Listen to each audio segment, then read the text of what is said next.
Hello friends, नमस्कार। जय Jagannath.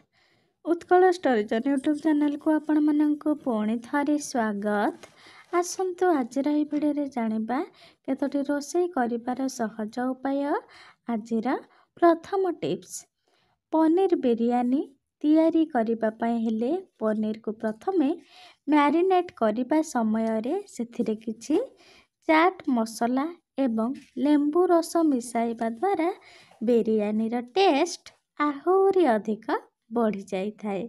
Number 2, मसूर डाली रोषेई करिबा समय रे सेथिरे किछि तेंतुली रस एवं छेचा अदा एवं रसुण उपयोग करंतु।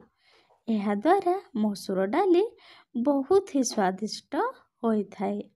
नंबर 3, अंडा ब्रेड कटलेट तैयारी करिबा समय रे मिश्रण रे गोल मरीच पाउडर एवं किछि मैगी मसला मिसाइबा द्वारा कटलेट आहुरी अधिक स्वादिष्ट होई थाए। 4, तरकारी एवं डालमा जदि तळु पड़ी जाई बास्ना हुए ताहेले कला जीरा एवं पान मधुरी को हल्का भाजिकी गुंड करी तरकारी एवं डालमा रे मिसांतु। एही दुईटी जिनिस मिसाइबा द्वारा पोड़ा बास्ना एवं पोड़ा स्वाद बिल्कुल भी सेथिरे आसी न थाए। नंबर 5, अटा सुजी मैदा मांडिया एवं बेसन को अधिक दिन रखी खाइले धीरे धीरे एहार पोषक तत्व नष्ट होई जाए एवं पोक मध्य लागि जाए। तेणु एहाकु चक्कीरे पेसिबा परे 15 दिन मध्यरे खाइदेबा उचित। एमिति नुआ नुआ रोषेई टिप्स जानिबा पाई आमर चैनल को प्लीज सब्सक्राइब करी पाखरे थिबा बेल नोटिफिकेशन ऑन करी रखंतु। नेक्स्ट, सुजी हलवा तैयारी करिबा समय रे सुजी रे किछि बेसन मिसाई हल्का भाजिकी हलवा प्रस्तुत करंतु। देखिबे हलवा बहुत ही स्वादिष्ट हेबो काहेकि ना बेसन मिसा सुजी हलवार कलर एवं टेस्ट आहुरी अधिक बढ़ी जाई थाए।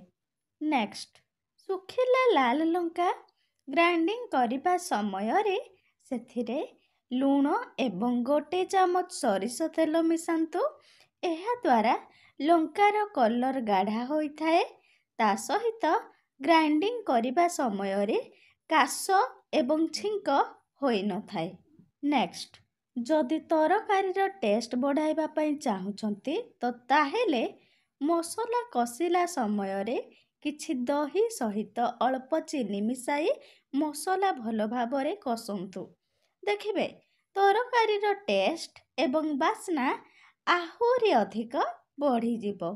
नेक्स्ट, कला चना चाट तैयारी करिबा समय रे सेथिरे भजा जीरा गुंड एवं तेंतुड़ी रस उपयोग करंतु।